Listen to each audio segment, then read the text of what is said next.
Okay, game. Pag-usapan natin itong Aralin 9 or character sketch. No? Ano ba yung character sketch? Yung character sketch ay isang akademikong sulatin na kung saan inilalarawan natin yung subject. Kapag sinabing subject, ito yung pinag-uusapan. Pwedeng tao, bagay, hayop, pangyayari, lugar, etc. Okay? So, yung character sketch, yung paraan ng paglalarawan natin dito ay hindi literal o hindi mababaw lang. For example, kung yung inilalarawan natin ay isang tao, hindi tayo naglalarawan ng kung ano yung height niya, ano yung pangangatawan niya, payat ba, mataba, ano yung kulay ng balat niya, etc. Hindi tayo doon nakafocus. Sa halip, sa character sketch, mas pinagtutuunan natin ang pansin yung pagkatao ng tao, yung kanyang mga ideolohiya, yung pag-iisip niya, yung pagkatao niya, o yung ugali niya basically. Okay, yun yung laman ng isang character sketch.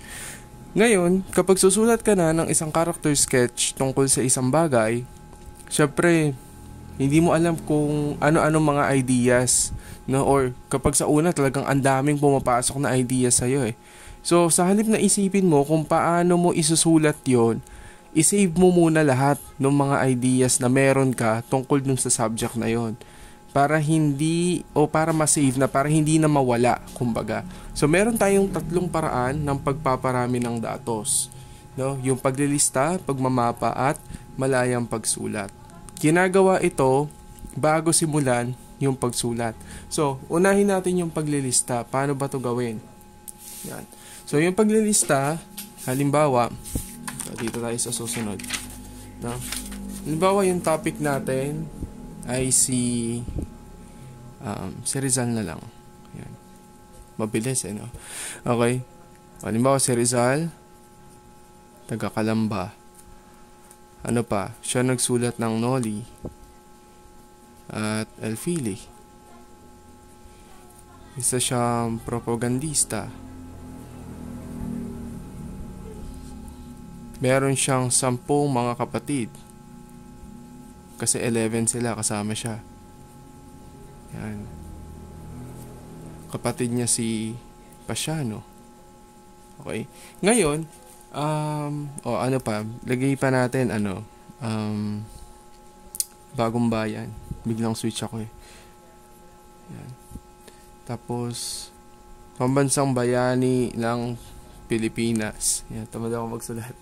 Okay? So, ito yung example ng paglilista. Sa madaling salita, yung mga ideas lang, no? Mga keywords lang, mga terms lang na naiisip mo tungkol doon sa taong yun.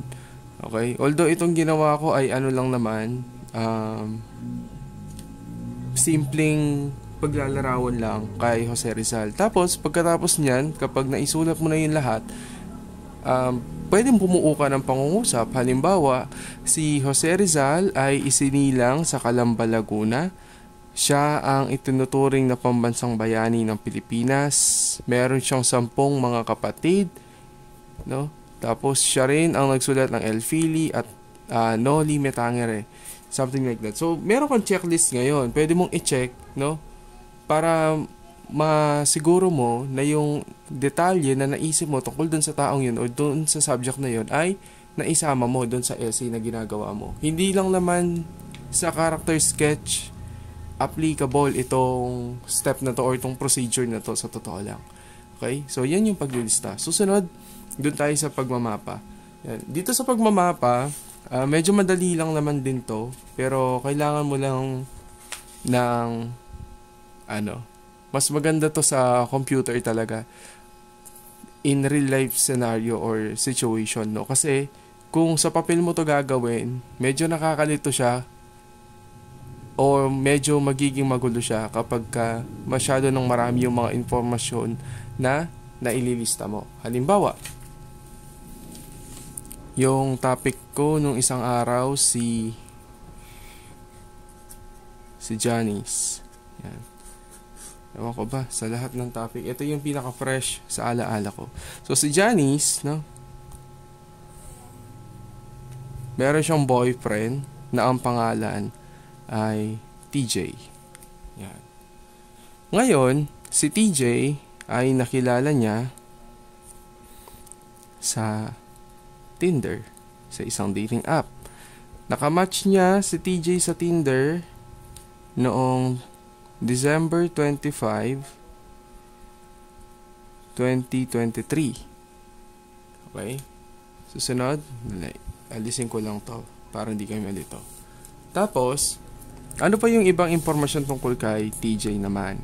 Si TJ ay isang trans man. No? Inoperahan siya sa Thailand ni Doctor Strange noong 2019 sa halagang magkano ba yun?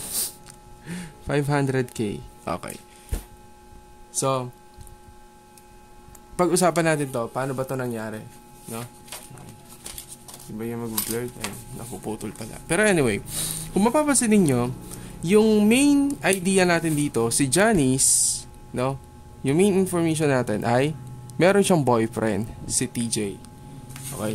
Ngayon, si TJ nakilala ni Janice sa Tinder. Kaya kung mapapansin niyo, yung line ni TJ, doon nakadugtong yung line ni Tinder. Okay? Kasi si Tinder, connected siya kay TJ. And si TJ, connected siya kay Janice, doon sa subject natin. Okay? Ngayon, bakit itong December 25, 2023 connected sa Tinder at hindi kay TJ? Kasi, yung December 25, 2023, dito sila nag-match o dito sila unang nagkausap ni TJ. Okay? So, yung December 25 na date ay connected doon sa Tinder at hindi kay TJ mismo. Okay? Next, kung mapapansin niyo yung line ulit papunta kay TJ, no? Yung line ni TJ, merong doon nakadugtong yung line nung trans man. Okay? Sino ba yung trans man? Si TJ ba o si Janice? Ang trans man na tinutukoy ay si TJ. That is why yung linya ng trans man ay connected doon sa linya ni TJ. Okay? Kung si Janice yung trans man, dapat yung line direktang nakakonekta sa kanya. O for example, sabihin natin si Janice ay isang trans woman. Pwede to. Okay? Kasi si Janice mismo yung tinutukoy ng trans woman. Okay? Pero dito, sa pagkakataong to, yung trans man nung tinutukoy niya ay si TJ. That's why yung line ni TJ, doon connected yung line nung trans man. Ngayon, bakit yung Thailand connected naman dito sa trans man? No? Kasi nga, si TJ daw ay nagpa-opera sa Thailand. So, naging trans man si TJ sa Thailand. Okay? Doon siya inoperahan. Ngayon, sino yung umopera sa kanya? Si Doctor Strange. Okay? Kailan? Noong 2019. Kaya yung line ni Doctor Strange, doon connected yung line ni o noong 2019. Okay? Tapos meron kayo makikita dyan 500,000 pesos or 500k. No? So, yun naman yung halagang ibinayad ni TJ kay Doctor Strange para doon sa kanyang operasyon, para siya ay maging trans man.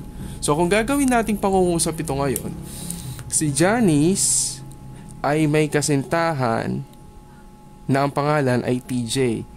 Nakausap niya ito sa Tinder mula pa noong December 25, 2023. Si TJ ay isang trans man na nagpa-opera sa Thailand o si TJ ay isang trans man na inoperahan sa Thailand ni Doctor Strange noong 2019 sa halagang 500,000 pesos.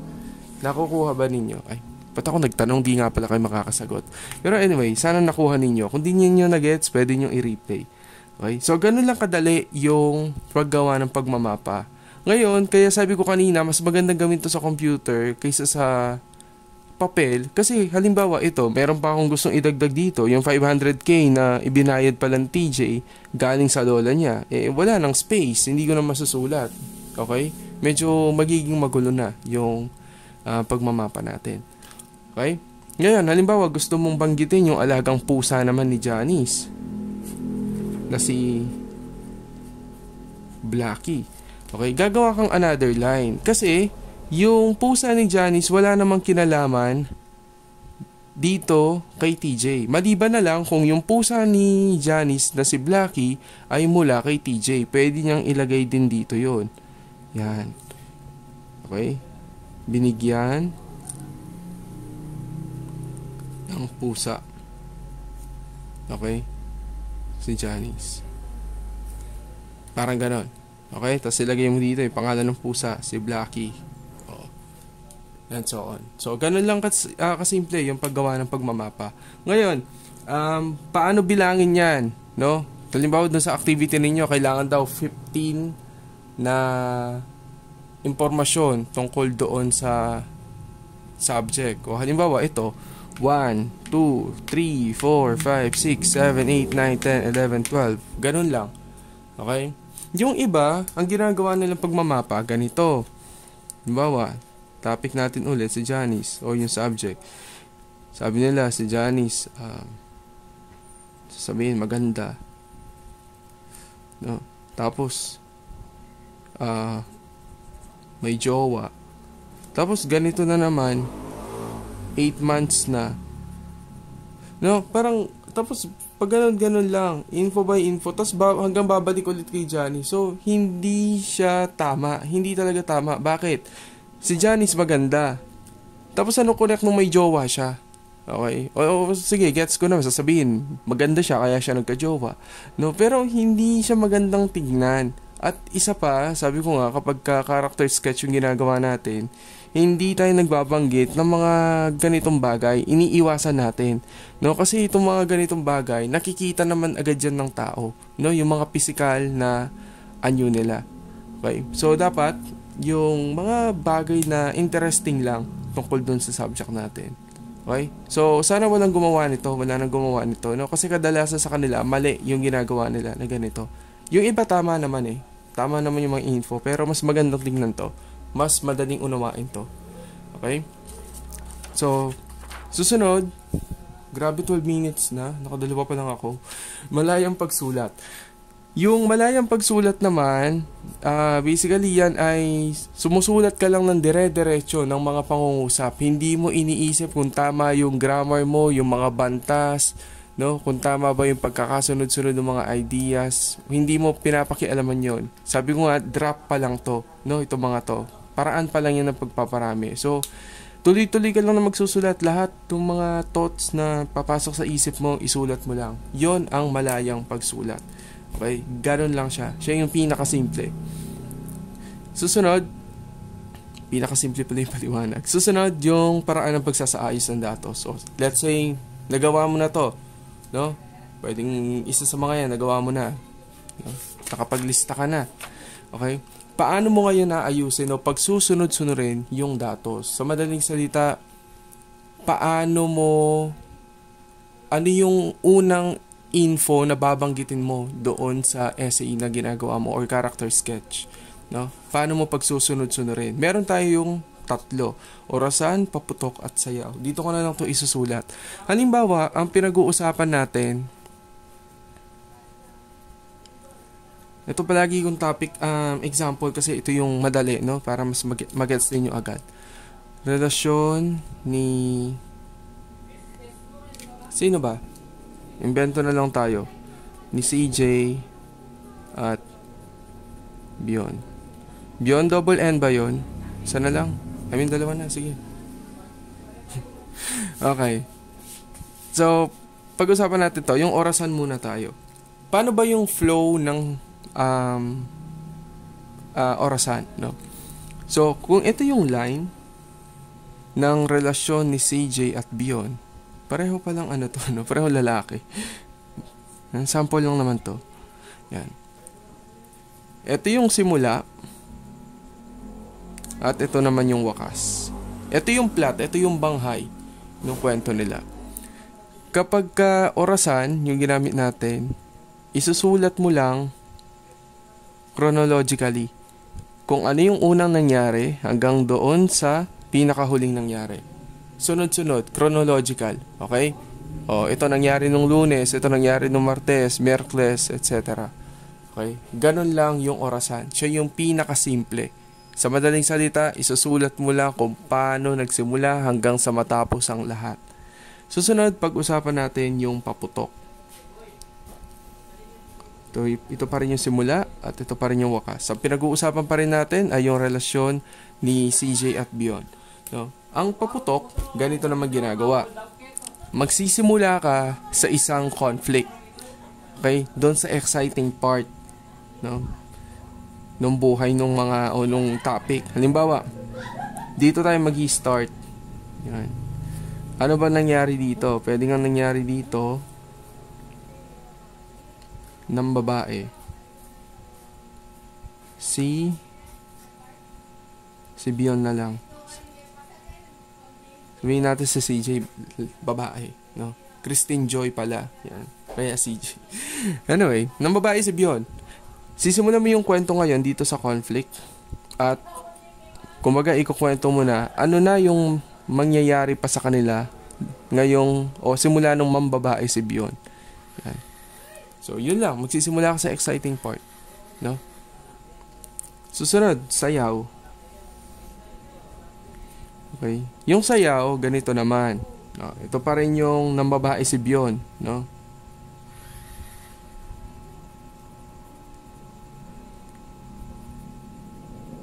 Nambabae si Bion. Okay. Ngayon, bigla kang magja-jump dito. Kinuwento mo na to ng babae si Bion, tapos bigla kang magka-flashback, bigla mong ikukwento. Bigla kang babalik dito sa mga panahon na nakilala ni Bion.